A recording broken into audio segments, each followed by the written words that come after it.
Қуандық Түменбай, мешіттің маңы, әңгіме. Сонымен 40 жылдан кейін қаланы тастап ауылға көштім. Анау-мынау емес, Айсұлтан деген мешіттің маңына қоныс тептім. Қаланың ығы-жығы кептелісі мен миаштар ызың қиқуы әбден мазамды алып бітті. Аттай 40 жыл ойып алған орталықта тұрыппын. Алматының дәл кіндігі 25 қабат Қазақстан қонақ үйінің түбі, сарқырап аққан кіші Алматы өзенінің бастауы да осы жер. Қалада да қызық қалмады. Жас болса 7-ші ондыққа тақады. Қатар құрбылар сиреді. Зейнеттің тәтті нанын қайда отырып жесең де бәрібір емес пе?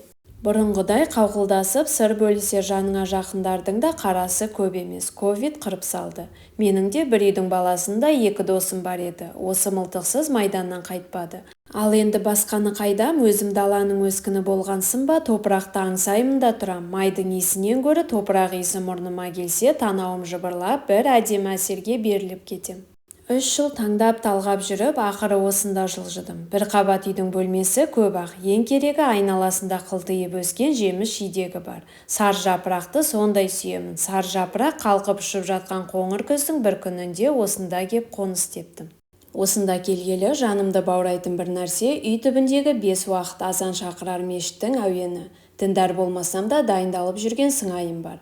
Намазға жығылу қиын емес, аят жаттау да мен секілді санасында сәулесі бар қағып алар қағылезге оп-оңай. Тек іштей әзірлік керек. Жан дүниең сол әлемге ауысып, сол өзің сенген әлеммен бірге өмір сүруің керек.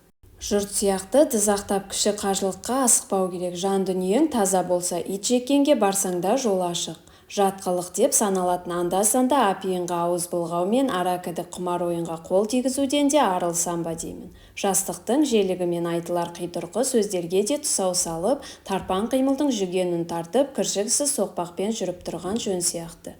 Осы маң түгел жылан жалағандай тап-таза, дәл төбесінде қиық ай бейнеленген мешіттің алдындағы тарам-тарам ағаш орындыққа кеп отырдым.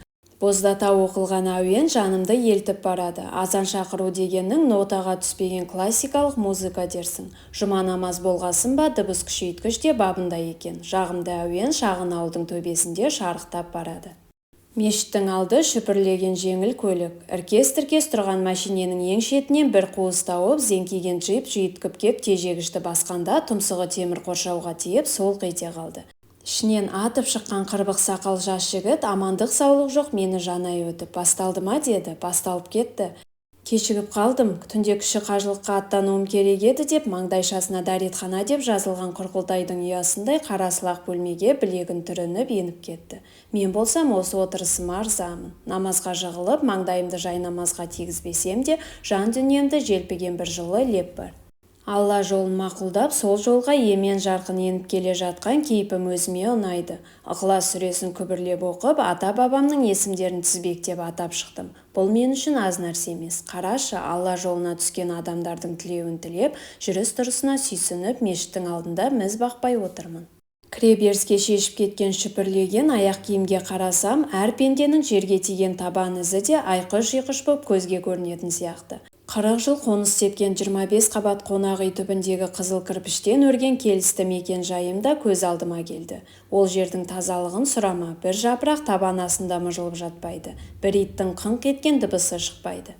Адамдары да сондай сақ, өздерін қарапайым халықтан бөліп алып, элита деп санаған кешегі майталман шенеуніктер баласымен орысша сөйлесіп, қызығын орысша бөліседі.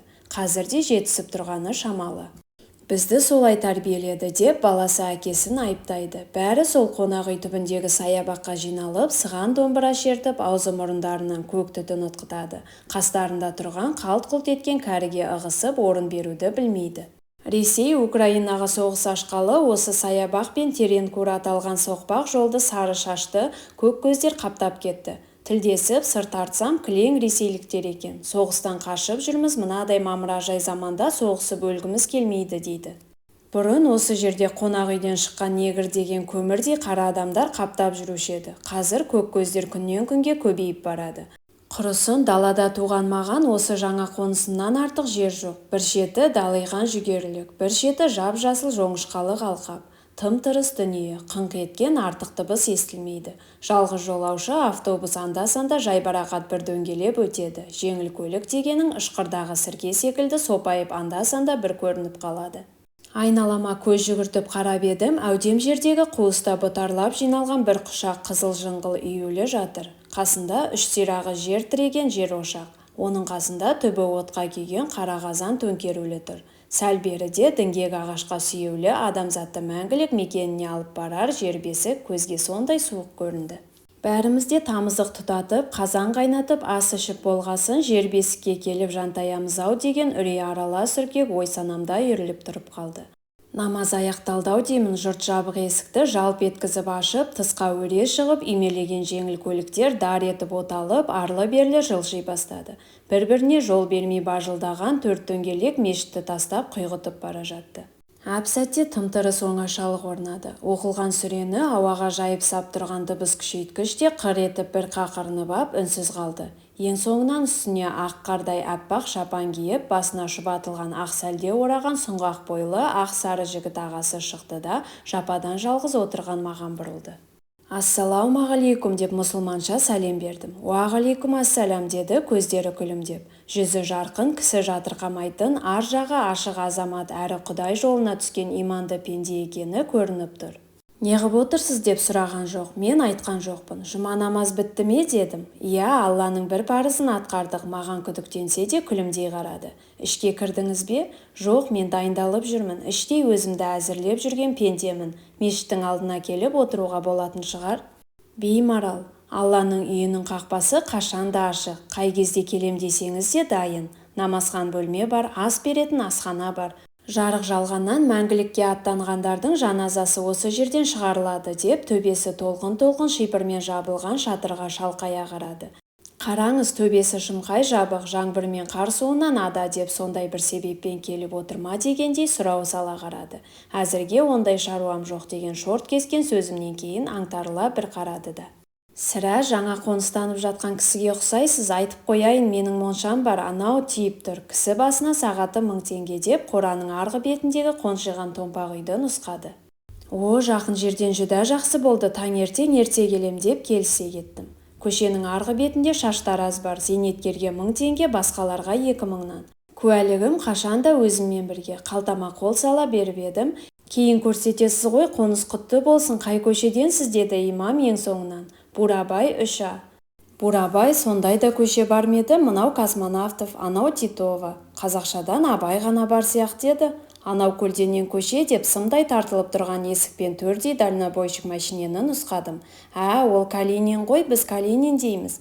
Құжат бойынша Бурабай, нотариусқа Бурабай деп толтырдым, бірақ көшенің аты жөні еш жерге ілінбепті. Сол екен ғой деп кәнігі тұрғын таңырқағандай болды. «Қашан көшіп келдіңіз, қаладан келдіңіз бе?» «Иә, қаладан 40 шақырым жерге, енді шұғыл шақыру болмаса бара бермейміз». «Қалада нендей жаңалық?» деп имам шүйіркелесе кетті. «Домбыраны харам деп жатыр, ең басты жаңалық осы. Оған бас ауыртып қайтесіз, депутаттар өздері тазартып алады да».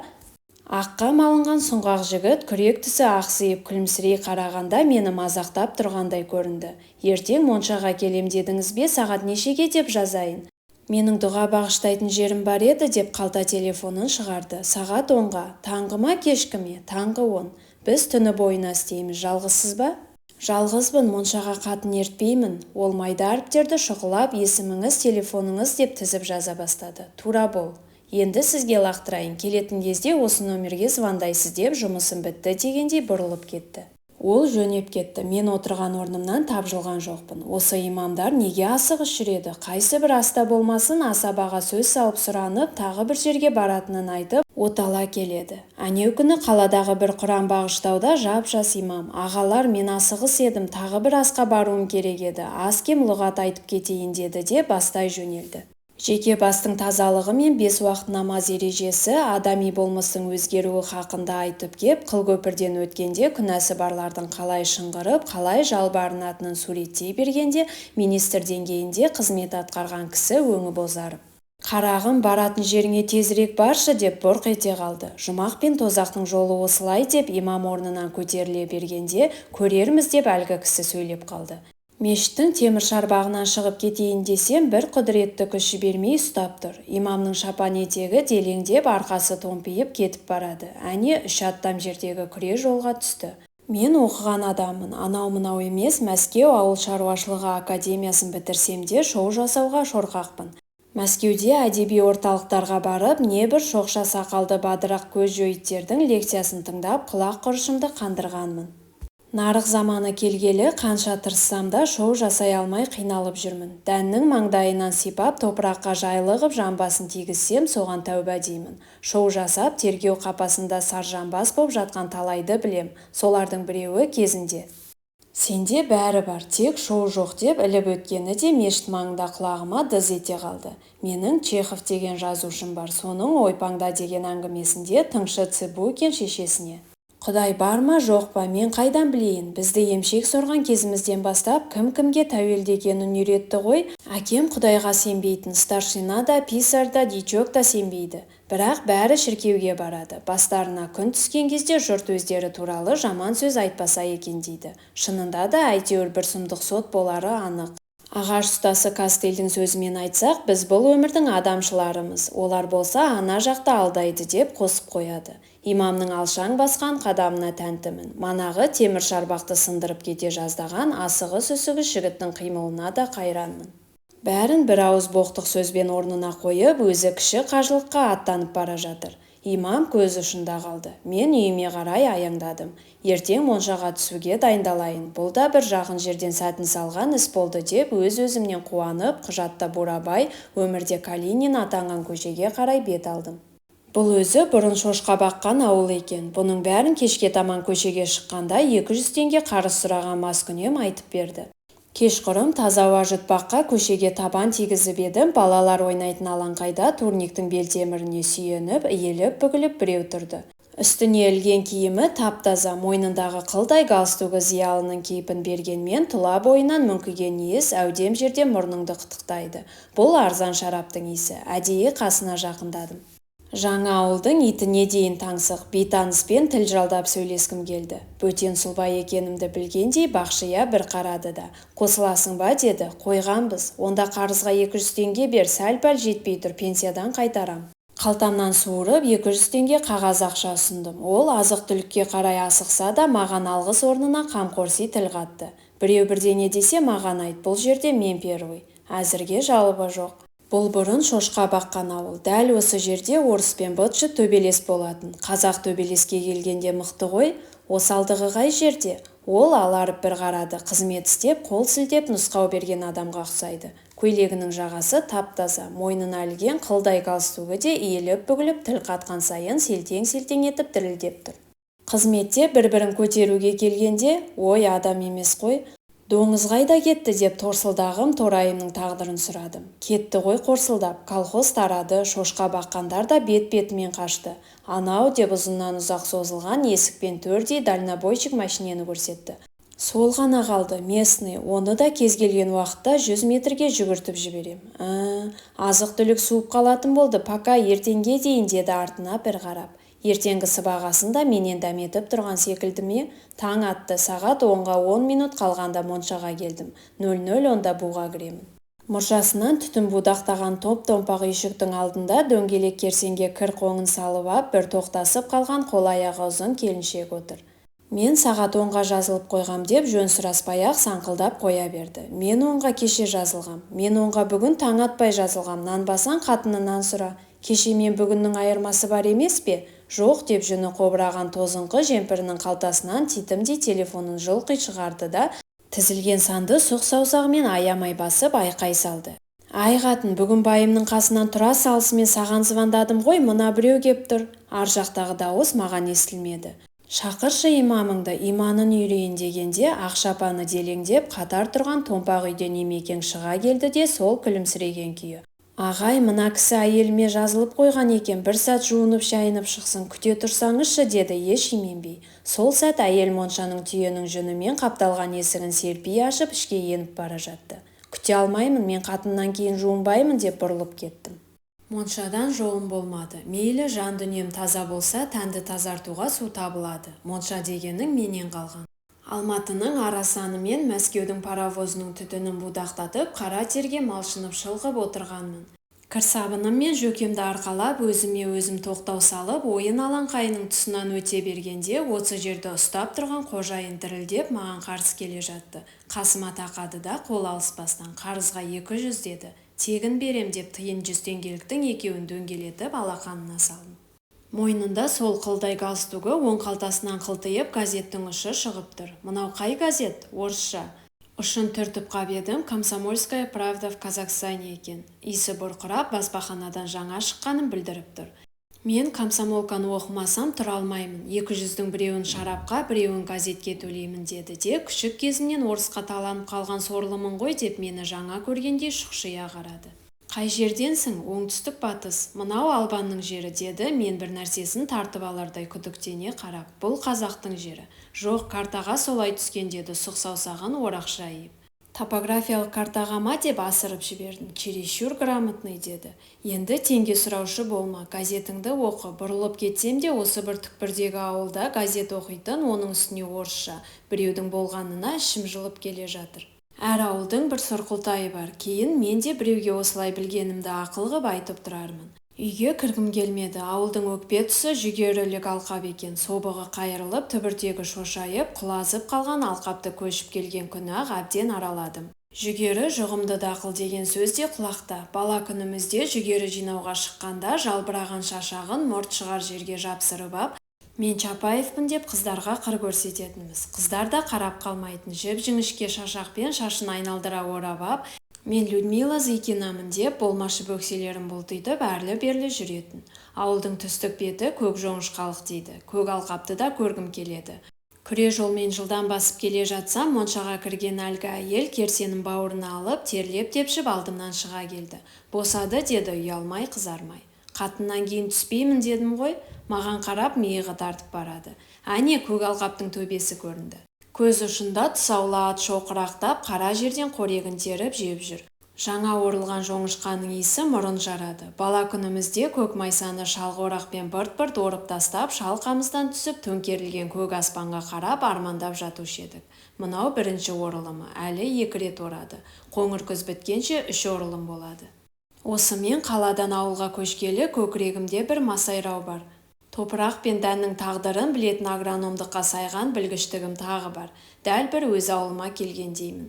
Моншасы құрсын, Құрқылтайдың ұясындай жерде терлеп-тепшіп бүрісіп отырғанша, мына топырақ пен көк өскіннің иісі танауымды қытықтап, жанымды бір белгісі жұмаққа жетелеп әкетіп барады. Көк жоңышқаға аунасам бекен, күздің күні жер салқын, 8 көзден ұстап қап жүрсе, балашаға емеспін, көрген көзден ыңғайсыз болар. Анау тұсаулы ат та жоңышқа түбіртегін жұлып жеп, бері жақындап қалыпты. Осыған тұсау салмаса болмай ма? Жылқы жарықтық тұрағынан ұзап алысқа кетпейді. Аяғы ұзын деп сескенетін шығар, иесі тұсаусап үйренген біреуде. Мынау немене? Кең алқаптың дәл орта тұсында күнбағысты торғайдан қорыған қорықшыдай боп, ұп-ұзын діңгек ағаш серейіп тұр. Төбесіне айбақ-сайбақ жазуы бар 4 бұрыш тақтайша қағылған. Жетіп барып оқысам, егістік алқап сатылады, телефон деп 8-ден басталған жыбырлаған 10 сан тізбектеліпті. Бұл жеріңде кеткен екен ғой, ертең-ақ 1 жылдан кейін мынау жайқалып, көк өскін өскен жер шүпірлеген қатар тамға айналады. Оны салған біреу тағы біреуге сатады. Сонда егінді кім егеді, мал мен жанды кім асырайды? Зейнетақыға қараған қоңы жоқ қазақ өзіме өзім сауал қойып, өзімді өзім майрампаз Никулин боп мазақтап тұрсын мынау. Байқаймын, қанымнан жаралғандар да өзімнің көшірмем. Тік тұрып тік жүреді. Ешкіммен алыс-берісі жоқ. Бала әкеден екелі кем туады дейді. Мына түрлерімен қатарынан қалып, көшкелесе алмауы бек мүмкін. Заман бұл мәтелді көтермейді. Бала әкеден оқ бойы озық туы керек деп өзгерту керек. Бірақ байқау керек. Әнеу күні балам кәсіпкер сыныптасының сотына қатысып, беті күйіп келді. Әке, аштан өлсең де біреуден бірдеңе сұрама деген сөзіңе жыным келуші еді, дұрыс айтқан екенсіз. Адам әбжал болмау керек екен, кісі ақысын жемеу керек екен деп тәубасына түсіп сөз айтып тұр. Қайда жүрсек те Құдай шоудан сақтасын. Мына тақтайша сәл қисайыпты. Біреу қозғаған ба, әлде мал сүйкенген бе, қолымды тигізіп едім. Ілініп тұрған жазуы бар 4 бұрыш тақтайша шалқасынан түсті. Бұны қайта көтере алмаймын. Жатса жатсын осылай. Біреу-міреу көрген жоқ бекен деп айналама қарадым. Иесі көрсе сотқа беруі мүмкін. Қазір соттасу деген өмірдің қызығына айналды ғой. Шалт бұрылып көшені бетке алдым. Білімдармын дедім ғой, агроном болғанмен көркем әдебиетті де біраз қопардық. Осы жерді сатпаса болмай ма? Лев Толстой о заманда адамға қанша жер керек деп жазды. Жер сұраған біреуге иесі, күн шыға осы жерді бір айналып шықсаң, жердің бәрі сенікі болады дейді. Әлгі айналып жүргенде күн батып, жетер жеріне жете алмай демігіп құлайды. Жер алам деген пақыр ертеңіне жердің астына түседі. Данышпан шал жерді сатуға болмайды деп о заманда айтып кеткен. Бірақ шалды тыңдап жатқан құлақ бар ма? Тыңдаса не қып жүр? Өзіміздің Әуезов те жер туралы тәптіштеп талай нәрсе жазған. Қазақша айтылған сөзді тыңдайтын да құлақ қалмады ғой. Күре жолға түстім. Дәл осы жолда мұрынды жарар бір қаңсық иіс бар. Жоңышқа иісі бөлек, одан алыс кеттім. Көк өскіннің әтір аңқыған жұпар иісі әудем жерде қалықтап қалып қойды. Қарсы беттен ұзыннан ұзақ шұбатылған екі қабат үйдің төбесі көрінді. Қаңсық иіс осы жақтан лекілдеп соққан желмен бірге жүйіткіп кеп мен секілді жиркеншектің танауын қытықтай бастады. Дәл қасында аялдама, жалғыз автобус осы жерден бұрылып күре жолға қайта түседі. Әжей, аяғыңыз талдау деймін, отыратын орындық та жоқ екен. Автобус күтіп тұрсыз ғой дедім шүйкедей кейуанаға қарап. Талса не қылады дейсің, талай талғанды көргенбіз. Енді анау жалғыз автобус келе қалса, әне төбесі көрінді деп едім, әжей қуанып кетті. Заманның беті бері қарады ғой, өзім би, өзім қожа, енді бізге не керек? Әже, осы жерде бір иіс бар, сол қайдан шығып жатыр? 80-ді тастап 90-ға иек артқан кемпір жіңішке таяғын бір сермеп қалды. Жаңа келген бала сияқтысың, бұл жер шошқахана болған, бауыздамай сойылған түліктің иісі 100 жылға дейін кетпейді. Қарашы, оның орнына зәңкитіп үй соқты. Әкімің де, милицияң да, поштаң да, нотариусың де бәрі осы жерде деп зәңкиген үйді таяғымен нұсқап көрсетті. Сізді автобусқа отырғызып жіберейін, мен онсыз да отырам, жолыңнан қалма деп айналып келіп тоқтаған томпақ автобустың табалдырығынан бісміллә деп аттаған шүйкедей кемпір ең алдыңғы орындыққа томп ете қалды. 75-тен асқанбыз, бізге бесплатно деп қосып қойды. Сосын ашық есікте маған қарап, әзер шыдап тұрсың ғой, жиркеншек екенсің, бұл иіс әтір сепкенмен кетпейді деді жымың етіп. Езуінен жүгіріп өткен екі сызық екі жолды көрсетіп тұрғандай болды. Автобус орнынан қозғалды. Мен әкімдікке қарай бұрылдым. Поштада осында деген сөзге ішім жылып қоя берді. Пошта болса газет болады. Қайсысына жазылсам екен деген ой бүйірімді түрткілей бастады. Қоңқақ мұрнымды қайта-қайта тартып қоям. Өкпек жел бір уыс қаңсықпен бетімді желпіп өтті. Сол сәт мешіт жақтан Аллаху әкбар деп азан шақырған қоңыр дауыс жер дүниенің бойын жібітіп, көшеде қараң-құраң еткен 2-3 жүргінші құлақтарын тосып тұра қалды. Бесін боп қалыпты. Әңгіменің соңы. Достар, әңгімені соңына дейін тыңдап, лайк басып, пікір қалдырып, әдеби арнаның дамуына үлес қоса отыруларыңызды сұраймын. Баршаңызға Алла разы болсын, келесі кездескенше сау болыңыздар.